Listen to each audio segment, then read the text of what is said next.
I want you all to take a moment to think back to a challenge that you've had in your life, and that based on that challenge, you've made some decisions about who you are, what you do, perhaps what you won't do. Think about how overcoming that challenge has made you the person you are today. My name is Valerie Hope. Welcome to Time to Come Alive. I'm your host, and today I'm so happy to bring to you yet another conversation to help you become more conscious, more connected, as well as more creative. Every week, I invite a fantastic guest, and in just a moment, I will introduce my guest to you. Those of you who are watching live, or if you're watching this in the recording, make sure that you're subscribing to the Connect to Joy YouTube channel so that you get notified every time Time to Come Alive episode, a new Time to Come Alive episode is available. I'm looking forward to connecting with you there. This morning here in Dallas, Texas, I have the fabulous opportunity to connect with a gentleman that was introduced to me by a mutual friend of ours. I'd like to introduce to you Father Malcolm Neyland. Father Malcolm and I met via phone. Actually, today is the first time we're seeing each other in person. Well, in person, you're gonna call it in person. We're seeing each other because our mutual friend, shout out to Allison Godfrey, is his neighbor. And when she learned that I was looking for interesting people to talk to, and she's aware of the podcast, she said, Father Malcolm, she told me about all the fantastic stories that you've shared with her and how captivating you were and your sense of humor. And I thought she was trying to set me up on a date, but then she said, you're a priest. And I thought, oh, okay. And so after that, you and I had a beautiful conversation. And I was sitting in a Costco parking lot, the grocery store parking lot, for an hour and a half with you because our conversation was so fascinating. And there were so many wonderful things and life experiences that you shared with me. So thank you so much, Father Malcolm, for being here this morning. Well, thank you for the invitation. I really am very excited to be able to share with you some of the experiences that just keep us all alive. We want to stay alive. That is a good point. Father Malcolm, what else should we know about you and who you are? Well, I'm a Roman Catholic priest. That's who I am now. The last 48 years. I was ordained when I was about 30 years old. I had a lot of other experiences, in making my life choice. I come from a very beautiful, harmonious family. We were all very close. Meals together in the evenings where we could all share what was going on and happening. Always was other directed in my relationships with others, and just innately curious about who they are and what makes them feel the way they feel emotionally, and what are the things that are important to them in their lives. So I think I accepted the right vocation. Clearly. Minister, yeah. What is it that makes you so interested in people and wanting to know about their lives? Where does that come from? Well, yeah, I can tell you exactly. I was in the third grade, a little Catholic school here in Lubbock, and we wore these ungodly uniforms, and I had to walk to school, and I'm not going to say how far because it wasn't very far, but there were some kids that are always waylaying for me. And they always managed to find mud puddles, or at least they made them before I showed up. And so they would throw them at me as I was going on my way to school. Well, the poor sister, every time I would get there, I would be a mess. And so she said, well, did you have a fight? And so forth. No, And so anyway, it ended up in the long run, she had other uniforms for me every time I would come because she knew what was happening, what was going on. you know. And she said, how did you feel about that? And I said, well, they don't really know me. They don't even know the reason why they're so hostile and have anger toward me. I think I would like, and I actually said this, I'd like to spend my life in a good, solid, moral way, and to show them that I'm not what they think I am. Oh. What do you think they thought you were? Well, we were less than 1% Catholic in Lubbock at that time. And so there was a lot of prejudice, you know, against our church. And I'm sure others have experienced that type of thing. But to me, it just made me feel stronger to just prove, you know, that who we really were, not what they thought we were. That's ironic because it was a Catholic school. Yes, but it only went up to the 4th grade, and it was very small, and it had to close because there weren't enough students. So that was the only Catholic education I had until I went into the seminary. I see, I see. I found it really ironic that you said, I went to Catholic school and you wore ungodly uniforms. Well, at that age, yes. They weren't ungodly, but they were not godlike. I get that. So Father Malcolm, so from that moment, so you're in 3rd grade, you're being bullied, the school provides you with uniforms, obviously, to to just be able to go through the day. And you made a decision then that you wanted to live a certain kind of life. Now, at what point did you decide that the life you wanted to lead was going to be an ordained minister or ordained priest? What point was that decision made? The age of 8, believe it or not. Wow. I would help the priest serve, we call it acolyte. And in those days, you had to learn Latin to be able to answer the responses. And we would be sitting in front of the altar before the service, before we went in for the service, be prepared for it. And then after the service, the priest said, well, go sit out in front of the altar again and, you know, and reflect and say some prayers. Well, I had this awesome feeling that someone that was sitting behind me and said, I need you. And I didn't think too much of it, you know. Then I thought, well, I think there's anybody behind me. So when I turned around to look, there was no one there. And it was kind of all came over me. Still kind of cry about that a little bit. It was so intense that I was being called to serve him, to serve our Lord. And I've never lost that since. Wow. To hear the call at age 8. And what did that mean for you at the time? It sounds like it was such a powerful experience. I didn't know. I mean, each year, so I went through high school, and it was in my senior year of high school when I told my pastor that, you know, I'd like to go to the seminary. I'd never lost the feeling to prepare. Mm. And he says, okay. So. And what has it meant to be an ordained Roman Catholic priest? Now, when you finally made that decision, you said you were ordained at age 38? No, 30. I'm sorry, 30. And so what has that meant for you? What path did your life take immediately after making that commitment? Wonderful, beautiful. Everything about it. I always felt like I was receiving, I was never giving to people. In other words, their joy made me happy, and their struggles made me want to struggle with them. Kind of an unusual character, wasn't I? But anyway, so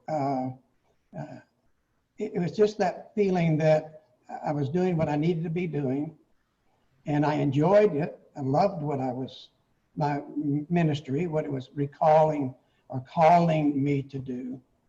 And so I studied hard. I got a lot of more degrees than I would have gotten common sense, I think. And all those degrees over time just drew me closer to people and to be of service to them. So it was always to give and not receive. So you can imagine how I must have felt when I met John Paul II at his private residence for the first time. It was like, this can't really be happening. And I have a lot of, I think, naivete. I don't really think what I've accomplished or not.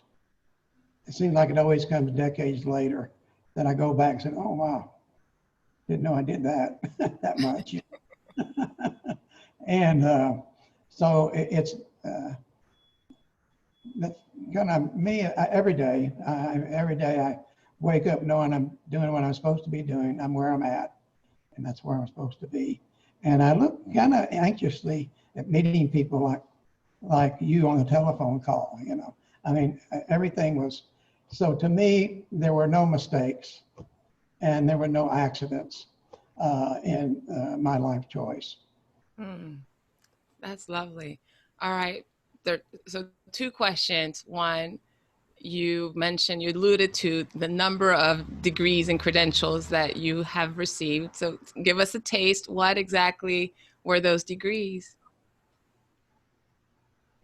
Well, I had degrees in behavioral science, psychology degrees, literally college degrees. Wish we had more philosophers today.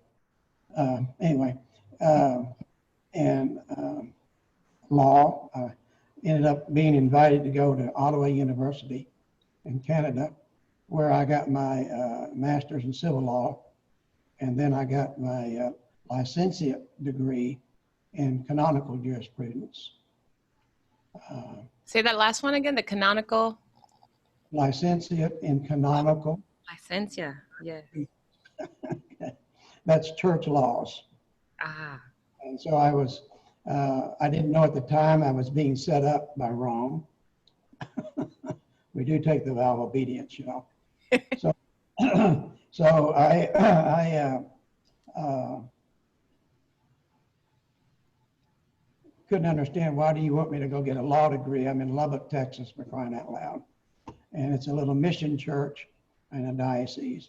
I love mission churches. I was always invited to be the pastors of a cathedral or whatever, but I liked serving the poor.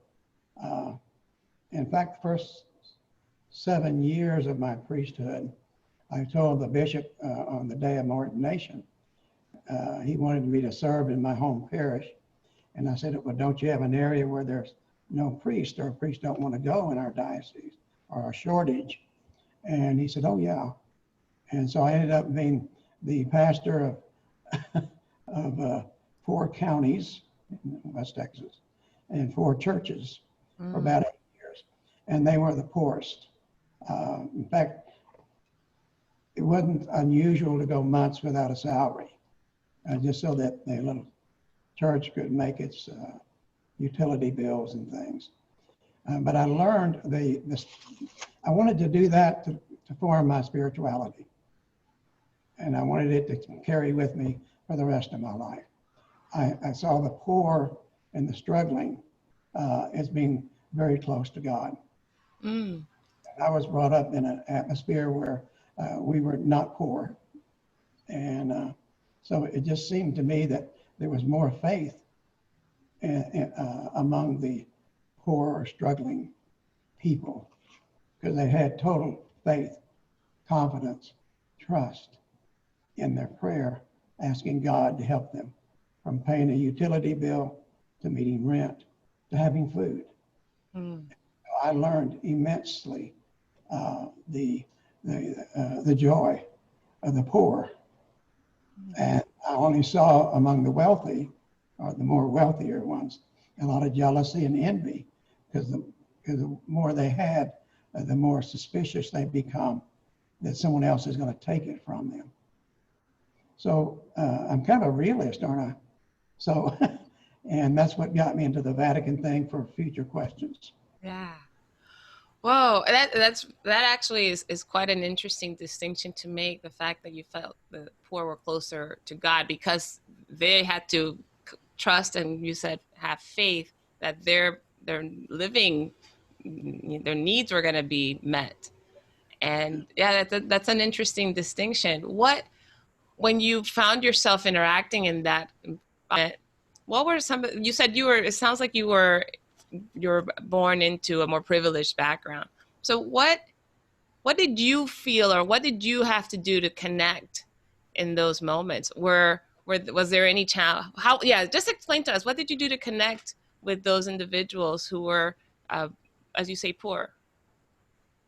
Well, I remember an example of when I have an older brother, an architectural engineer, very successful, designed, palaces, Bahrain and so forth, Egypt. When I told him I wanted to be ordained or be a priest, he said, well, there's no money in that. You're not going to have any objects or a lot of things, that everybody else wants and desires. And I said, well, I'd rather be more, I think I'm going to be more homed in on persons rather than objects and things, because it was the persons making me happy and feel good inside, not objects or material things that I had around me even, at that time too. So I guess that's how I made that transition. So I wanted to be with the poor just to get an internalized awareness of what people go through. And then I wanted to give them hope. But the only hope I could give them was to be one among them. So I couldn't speak down to them. I had to be on the level where they were. And so that helped. Those 7 or 8 years helped immensely. Yeah. And after that, I would take smaller churches until I was asked to go to get the law degrees. And I remember I told you I was being set up by Rome. Set up by the Vatican. I know, it sounds like a novel. So what was the setup, Father Malcolm? Well, they don't tell you what they have in mind for you later on. That's what. And so I got the law degrees in international law. And I was figuring, well, why that? So I came back to the diocese here in Lubbock as judicial vicariate. And I spent quite a few years in administration, but also had the poor parishes. It was always interesting. So I always had the two to balance, to look at. And that helped me enter communication better. I got to where I could see the nonverbal communications of persons. And that's what I would try to direct myself to.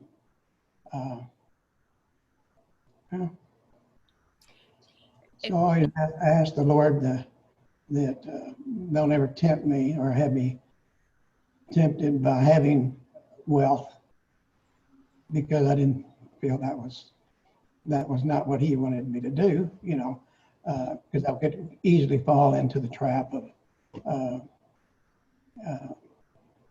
the closed society, I guess, of those who have, between those who don't. I always saw them as the same. So I was able to communicate with both in all levels, economical levels. It was kind of interesting, because I was seeing what was within here in their heart rather than their competitiveness in the world, That's interesting. You prayed to not have wealth. And so what was the outcome of your prayer? The more things were given to me, more nice things, gifts, and et cetera, over the decades, 47, 48 years.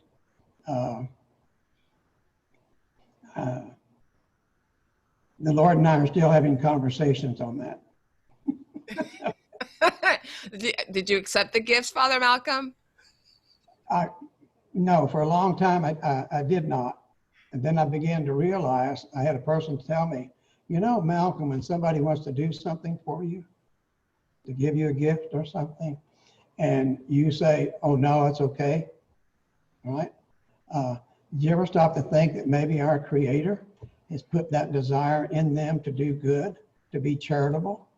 And when you say no to them, are you saying no to God? Oh, Yeah, pretty powerful. that is great logic. I welcome gifts because if you have God ordained people to give me a gift, then I think we should absolutely accept it. I really like that logic. I want to move back to something else that you did. You very subtly, and we did talk about this before, so I know it, but you very subtly mentioned you had an encounter in the private residence, no less, of His Holiness John Paul II. So we have to know, what was that opportunity that you had to meet in his private residence, and what was that like for you? Well, I was on the appellate court judge for the state of Texas for ecclesial and state affairs. And I was hearing a case and the phone rang on the judge's bench. And this guy said, well, I'm His Eminence, Cardinal Sordano, Secretary of State for His Holiness John Paul II. And I thought, no, it must be a fraternity brother. And he said, well, this is Father Malcolm Neyland. And I said, yes. He says, well, you're to be at the bronze door on Friday. And the Swiss guards will meet you and take you up to the private chapel of His Holiness. And he will, after the service, have breakfast with you and tell you what it is he wants. And I said, well, you know, I didn't believe any of this. I never heard the guy's voice before. I've never even been to Rome, okay? So I'm going to, you know, said, look, I'm hearing the case between two bishops and whatever the case was. And he said, I know. And I went, whoops. Because I had an unlisted number on the judge's bench. Yeah, but anyway, so long story short, he said, be there Friday.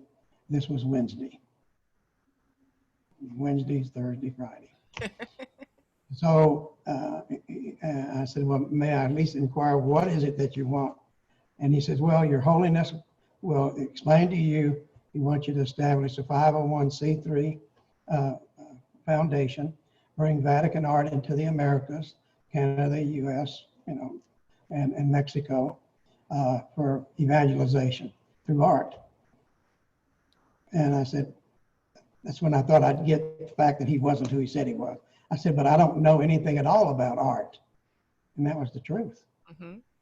And there's a long pause, and I went, oh, thank God he knows he's got the wrong person. And then he said, you will, and he hung up. So I called my bishop back. Talk about getting a call. That was, yeah, that's talking about getting a call is right. Never thought of it like, anyway. So I called my bishop. Bishop said, well, what was his name? And he said, well, my God, he said, that's the Holy Father's, you know, Secretary of State.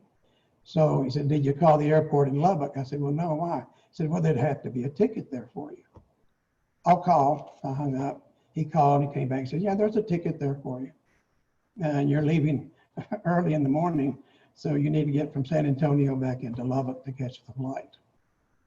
And that's how I ended up being called to Rome and meeting John Paul II. All that at one video. Yeah. Okay, so tell us about the moment. So you are invited for breakfast, no less. What was that like? Nervous wreck. This is a man that's got what, 1 billion Catholics or something in the world. Mm. You know, that he's responsible in decision making and so forth. So what was funny was that I had some other cardinals there. Cardinal G. Witz, who's now Cardinal of Poland. He wasn't Cardinal of Poland then. He was John Paul II's cohort with him throughout even up to the day he died, John Paul died. But anyway, so I was really quite nervous, you know, because I had all these cardinals around this table. And His Holiness said, where is Lubbock? And I'm thinking, well, it's Lubbock, but what am I going to do, correct the Pope? I don't think so. So I said, well, Lubbock is the center of the United States. And he just looked at me and he said, how could that be? I said, well, if I have a compass and I can't believe I said that. First conversation with a Pope. I said, well, if I put a compass on Lubbock and draw a circle with it, it's in the center. And he smiled. He had a sense of humor, praise God. And he kind of smiled and he says, I want you to go and spend some time with the Director General of the Vatican Museums. As long as you want, pick out whatever art you want or need and put together some international venues and try to start with the United States first. So that's really kind of how it all happened. Why do you feel that they chose you? Why did you get the call? Did you ever find out? I don't have the slightest idea. I mean, to the very second, I do not. And I'm sure on my last breath, I will not know either. Because I didn't know a thing about art. I do now, you know, after all, since 1988, 7 international venues. But I didn't know anything then about it. So I had a lot of help and no money. I want to change gears a little bit here. I know you mentioned, obviously, that you have a law degree and that you are involved in several court cases. This has been, you know, the Catholic Church has been recently in the news for a lot of things regarding legalism, with a lot of legal issues in the court. Can't speak. I feel really awkward asking you this question, but I'm so curious. When you hear about some of the legal issues that have been happening in the Catholic Church, what has that been like, first of all, for you? And have you had to try any of those cases personally? And if so, what can you tell us about it? Okay. Well, to start off, the Catholic Church is a pilgrim church. It's not in heaven. It's not the end all of all beautiful ends. Heaven's somewhere else. You got to leave this earth. So it's going to be filled with a lot of humanity, a lot of weakness, a lot of struggles, a lot of humanness, not just spiritual. So having that as a cornerstone thought, then you begin to see how the behavioral patterns of different ministerial staff or priest or otherwise, you can see there's that humanness in there. So therefore there is that frailty, that weakness, and those disastrous psychological, remember I had a degree in psychology, so you could see all the psychological dynamics of what was going on. And as a judge, my first responsibility as judicial vicar was to excoordinate a lot of these priests who had done horrible things or could possibly continue to do horrible things. That was very difficult, and talk about emotionally, because here I was a priest too, and I was excoordinating. That means they lost their faculties, they lost their ministry, etc. So here I was doing that, and at that time, the main problem was in New Mexico at that time. And so I'd already crossed state lines in the legalist areas.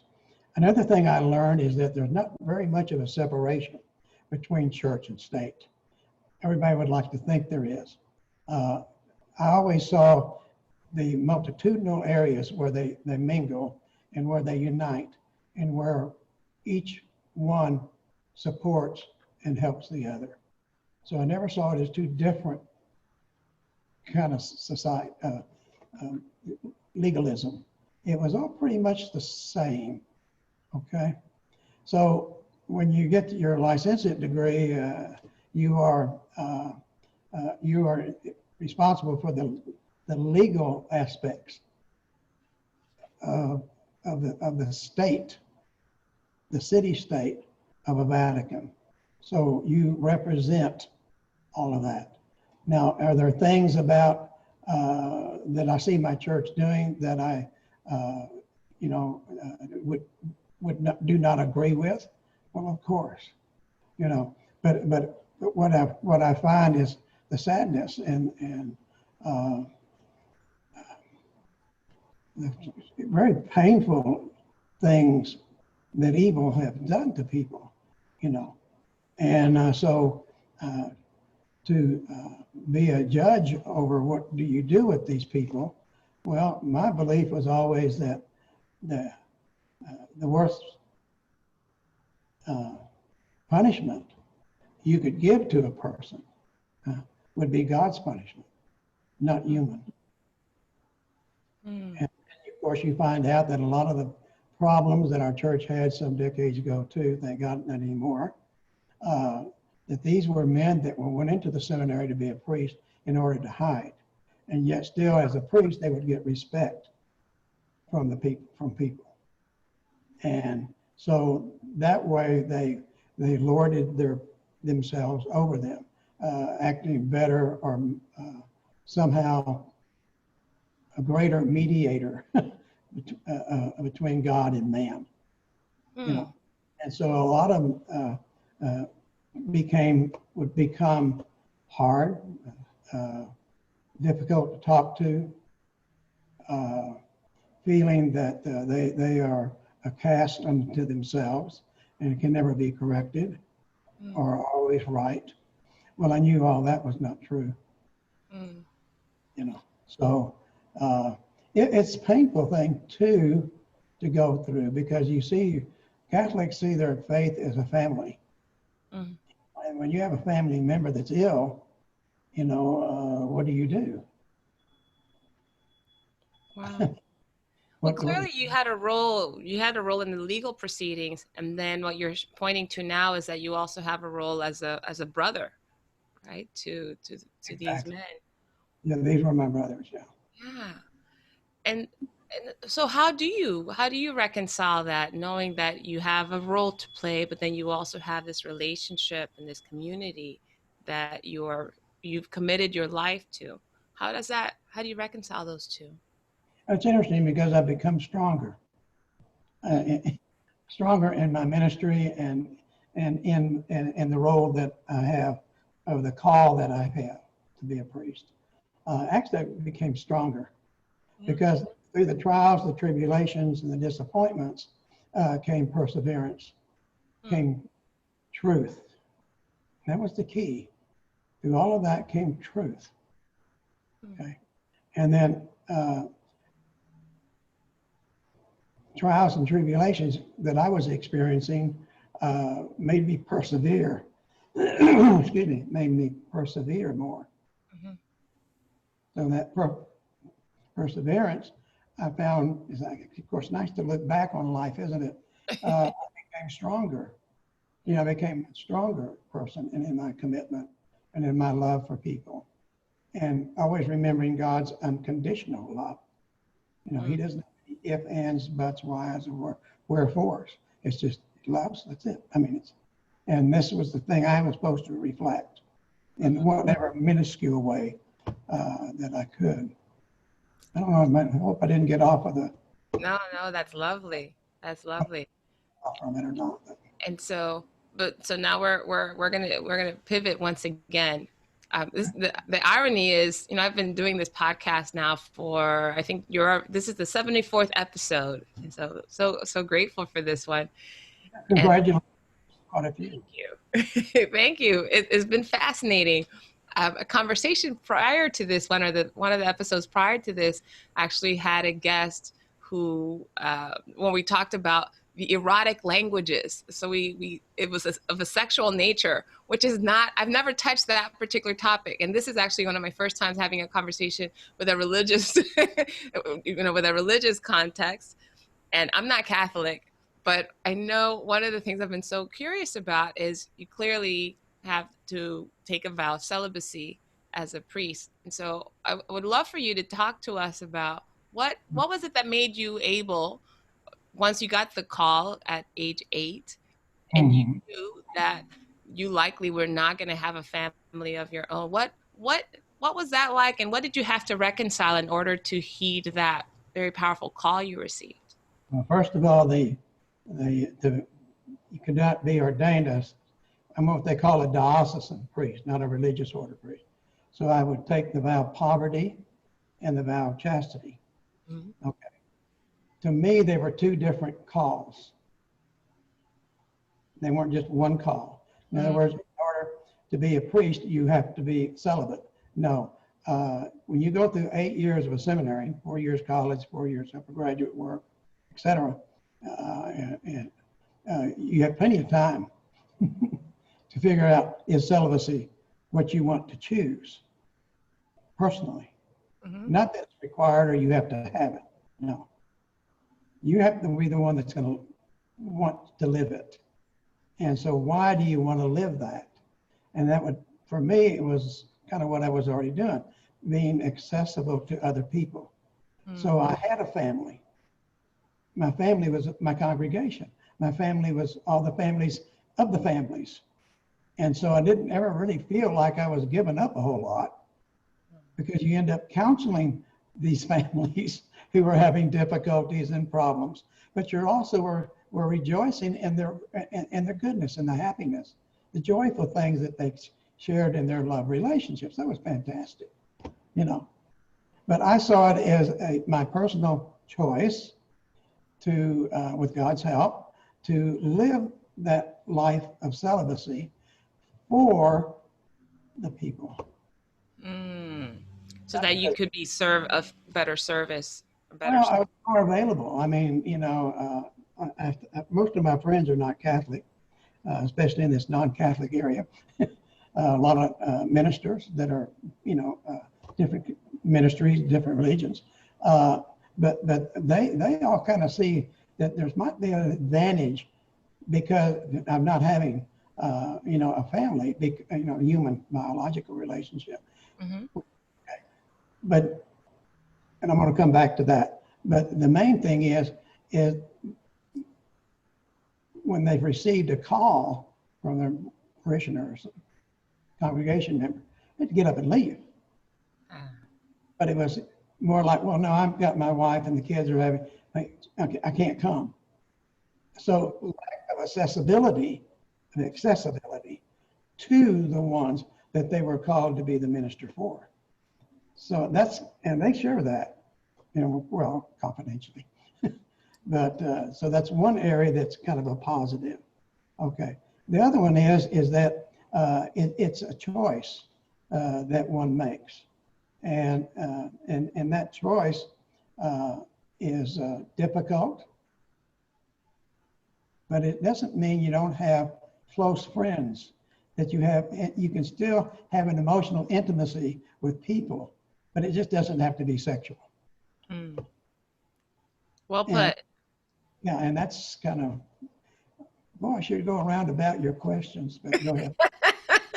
I don't know. I feel awkward asking a priest about sex, so I'm glad that you could. Well, it's a good thing, okay, Valerie. It's a very good thing.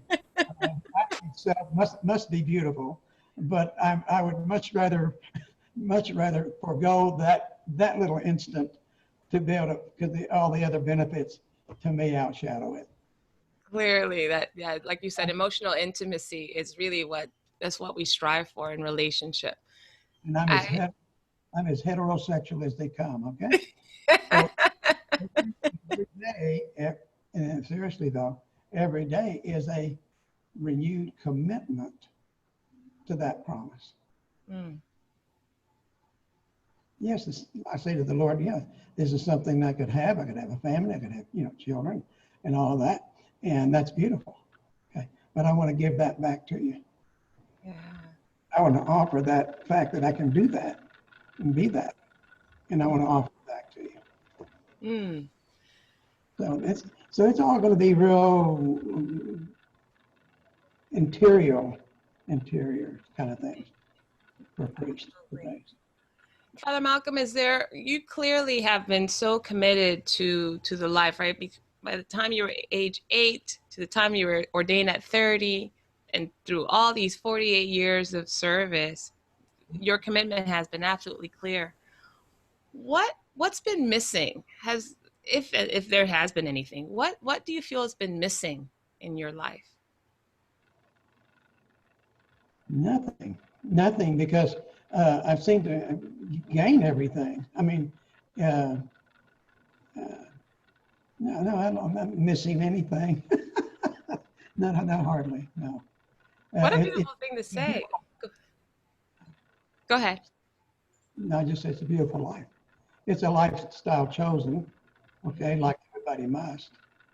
You know, I mean, if you're married, there is no other woman in the world that a man should be with. Of course, things happen. Yeah, okay, I can understand that too. Things that are, that are irreconcilable, and the person must make that horrible, must be a very difficult decision to separate. Yeah. You know, but sometimes separation is better than trying to stay there, so to speak, stay in one place with the same. Yeah. So I put it to you this way. Everyone in my mind is irreplaceable. There's never going to be another person like that person. We're all unique, and that's the way our Creator made us. And so if we look beyond, deeper than the skin, and we see that, we'll see how we are all united. We're all really one. We're all one and the same. Yeah. In fact, it makes me think of something. Yeah. The United Presbyterian Church in a little town outside of Lubbock, the minister and his wife wanted to take a vacation. So they called me to conduct his services at the Presbyterian Church, which I did, and I did everything, that they do and all right. And so he's called me quite a few times after that to kind of replace him when he can't find another Presbyterian minister to replace him. So am I a priest for the Catholic Church? Am I at service for my little box of Catholic? No, I've never sell myself as a minister just to Catholics. You minister everyone who has a need. Find anybody that the Lord puts in front of you. That's it. That's where we serve. There's no accidents with God. He wants that right then. Father Malcolm, what other experiences in your life have you had that have made you who you are, or that you cherish the most? Well, I had, did I mention those three things in my life that were the most important? No. Well, maybe I was on the hour-and-a-half telephone conversation some time ago. You haven't mentioned since we've been talking here on the podcast, but you did mention to me privately, yes. Yeah, about being a living organ donor. Yeah, your near-death experience, your blindness, all of that. Yes. No. Okay. Can you tell us about those? I didn't hear much detail about it, but which one of those three would you say has been one of the most impactful?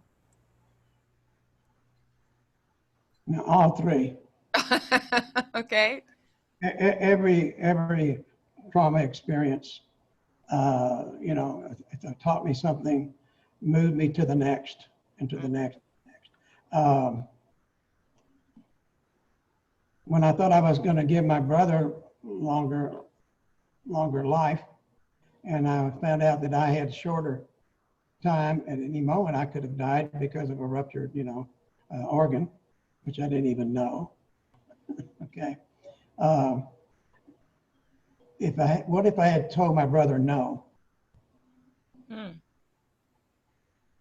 So you were going to give your brother a kidney, right? Is that? And they discovered on the operating table, they discovered you had a ruptured. Yeah. Got it. I'm sorry, was it spleen, pancreas? You cut out there. Spleen. Spleen, yeah, the ruptured spleen. Pancreas, but spleen, because you can live without your spleen. Got it. like you can live without tonsils. But the pancreas, no can do.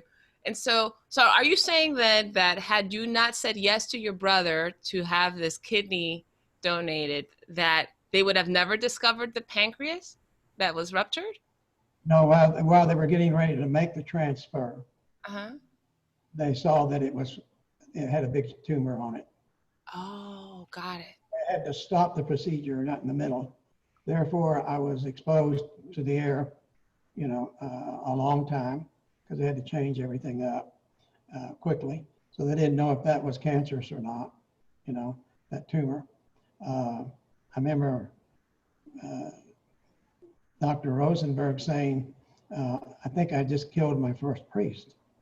And that was because, they didn't see it. They didn't see it.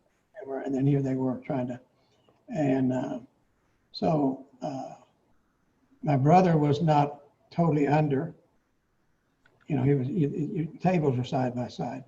And they asked him, do you want us to go ahead and continue and to give your brother his kidney? And he said no. Oh. So there's intimacies, closeness here that all our family had. And what happened to one happened to all of us, kind of thing. We don't see too much anymore, do we? Well, anyway, so that was a turning point too, in the fact, because I caught one of the worst airborne infections you can catch. And so so I died a couple of times during that, because after the surgery, they were giving me the wrong antibiotics for about 2 months. So I was just, dying, every day. And so finally I just came back to Lubbock with giving myself infusions. I learned how to do that. You gave yourself infusions? Yes, yeah, you learn how to do that because I had to. So I went back to Lubbock, St. Mary's Hospital, to die. I wanted to die, where my hometown was, family was. And this disease specialist, happened to come into the room and said, I saw your medical file, it's this thick, and he said, nobody can live with this much, with what all that says. Can I have your permission to take it home tonight, study it, and see if I can help you somehow?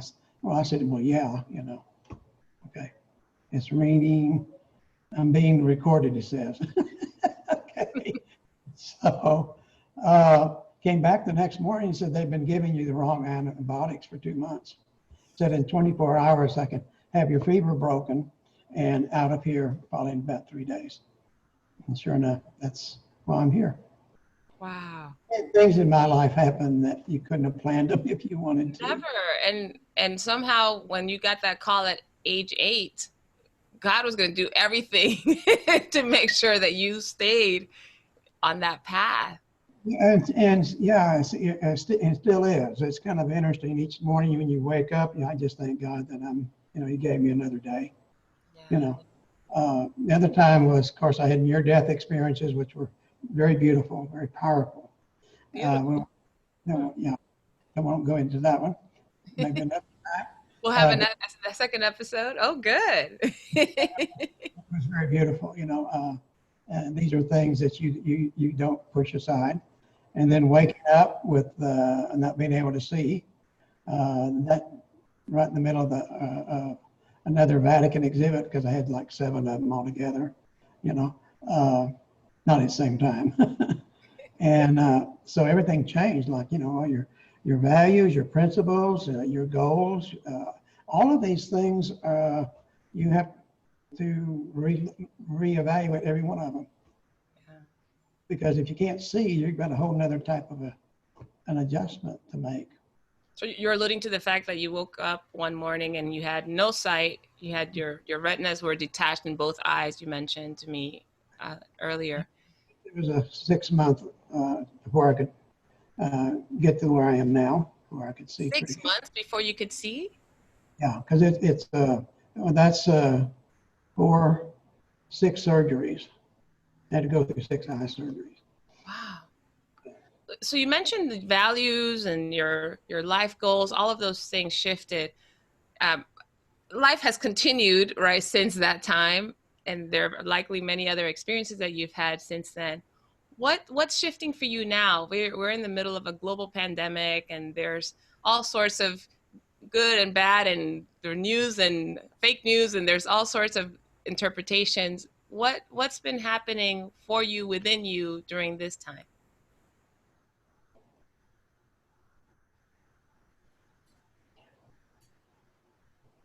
Somebody told me that Malcolm likes a glass of wine.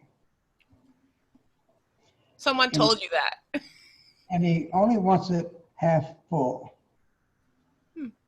So my response to him was, that's correct, as long as you serve it in a large glass. So what things changed, in the principle, I'm getting back to your question here. So what really changed in principles, guidelines, what I wanted could do? Nothing. Actually, that affirmed, I've never shown this to anybody. Anyway, it affirmed the path I was on and what I was doing. And just, of course, more dependence on our Creator, for everything, pretty much, basically. So, and then I was, another thing, I kind of jotted it down. Didn't think I'd ever want to share it. Yeah.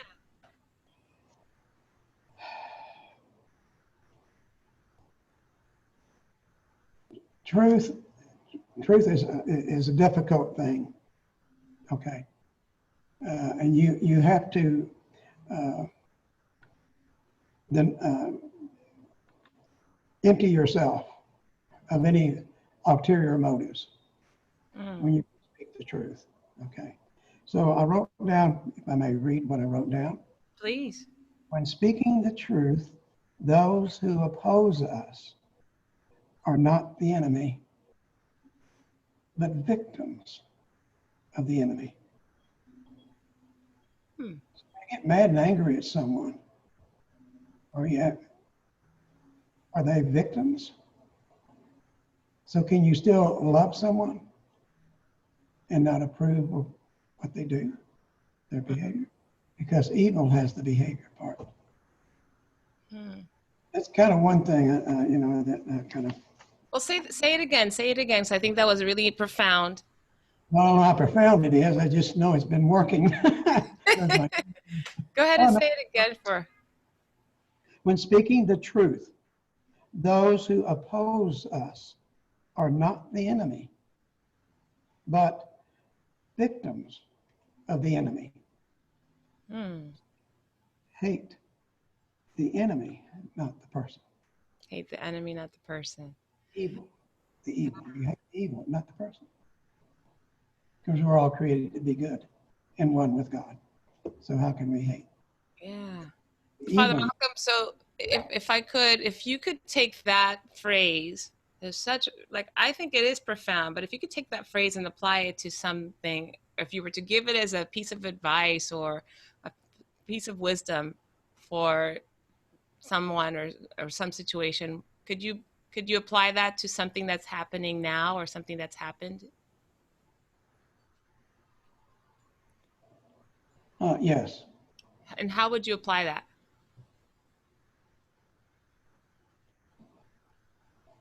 The only thing I ever discovered is when I didn't like someone and they didn't like me, and can't ever say I hated another person, but I sure was a strong disapproval, let me tell you. Because to me, they weren't even in the right or left field. I don't know where they were. Okay. That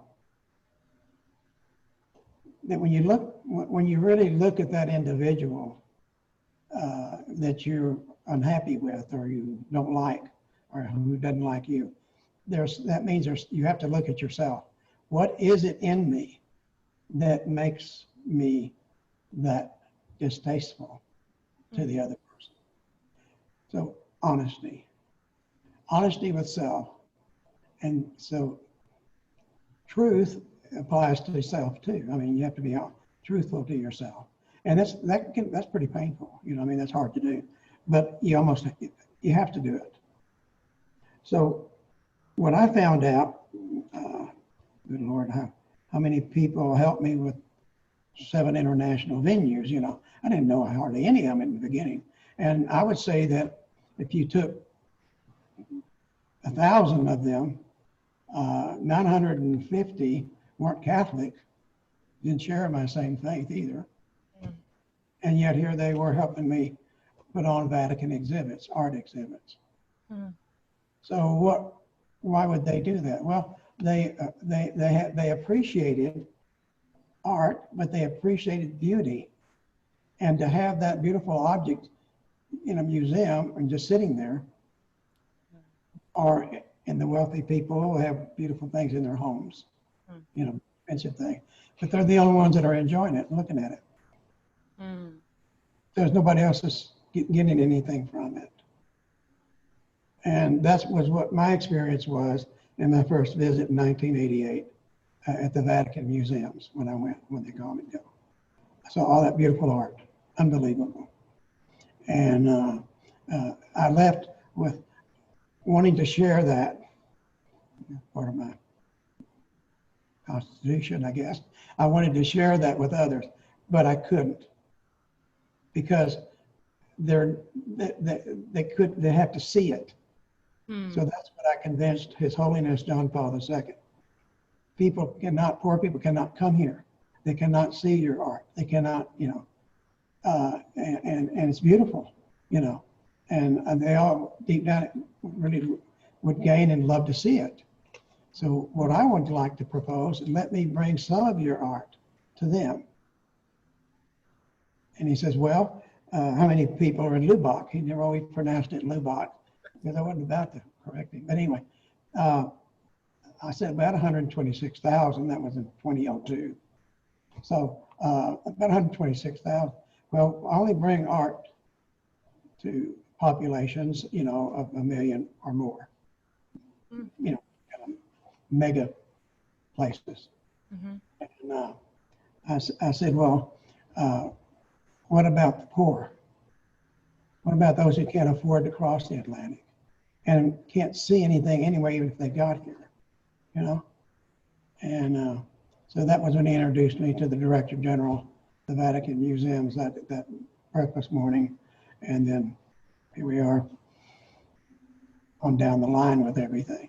So my first little exhibit of art from the Vatican Museums, and it's still, I don't think it's been repeated. In fact, I know they haven't. This was the first time, and up to now, first time still, that the Vatican ever loaned priceless objects for a little museum at Texas Tech University. First time. And all because you were an advocate for Lubbock. Yeah. I was really an advocate for the people in the area. Yeah, to have access. Because we had people come from Australia, Alaska, you know, they all come in to see certain art. So my idea was to bring art to them since they couldn't go to it. And I think that's probably what what my foundation was for those who are not able, you know, financially to enjoy that part of God's creation, art. Father Malcolm, I have a couple final questions. First one is, what gets you out of bed every morning now? Like, what is what's that call that you're now heeding that gets you out of bed? That I've had enough sleep in the first place. I don't want to sleep too many hours, you know what I mean? What gets me moving each day? Yeah. What you're saying. Well, before I get out of the bed, before I even get out, I thank the Lord that my eyes opened, and that goes back to the sight thing. That I'm, you know, and I've become very grateful for the many other things that, that I've had occur to me. And so that's Thanksgiving. And then just simply say, I know you are with me throughout this day. And I get up. And I've always been kind of an optimist too, I'm not a pessimist, that's for darn sure. And I always like to see the beauty and the good of things. That'll get anybody up. Seeing the beauty of things.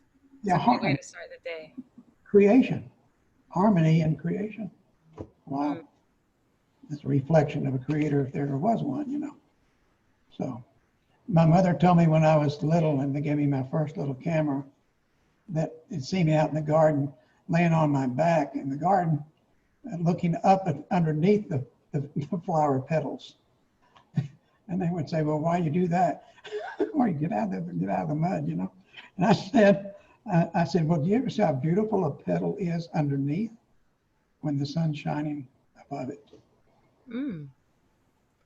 It's not that flower anymore. It's a totally different creation, a totally different thing to look at.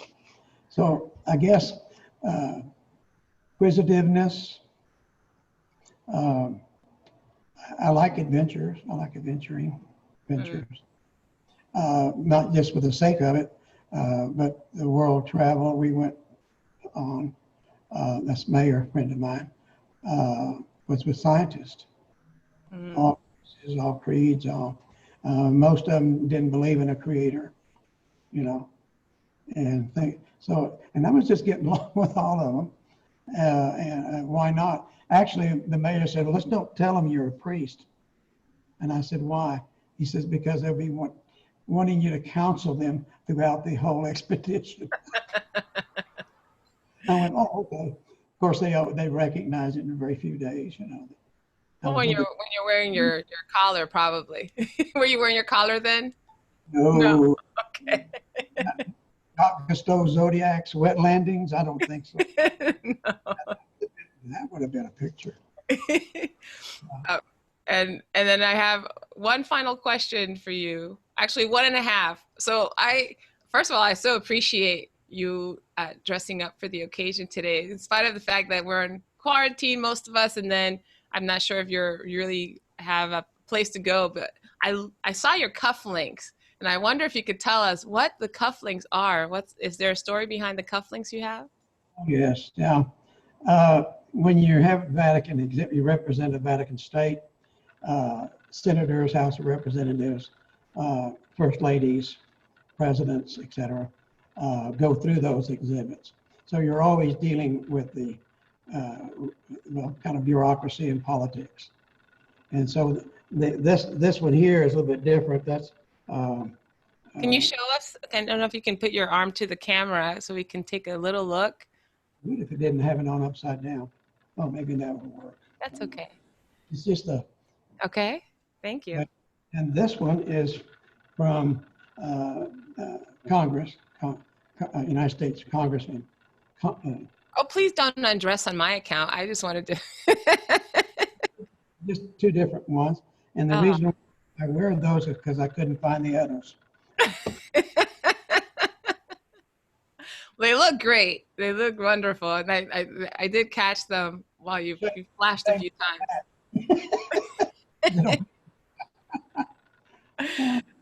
Father Malcolm, it's been such a treat to have you on Time to Come Alive podcast today. What final thoughts would you like to share before we wrap up our time together? Share with other people, maybe. I even wrote it down and said, okay, if I do well to read sometimes when I get this personal. So. Yeah. Hardships will only produce in your lives extraordinary strength and staying power. Tribulation is going to produce perseverance. And perseverance, your character. And your character, hope.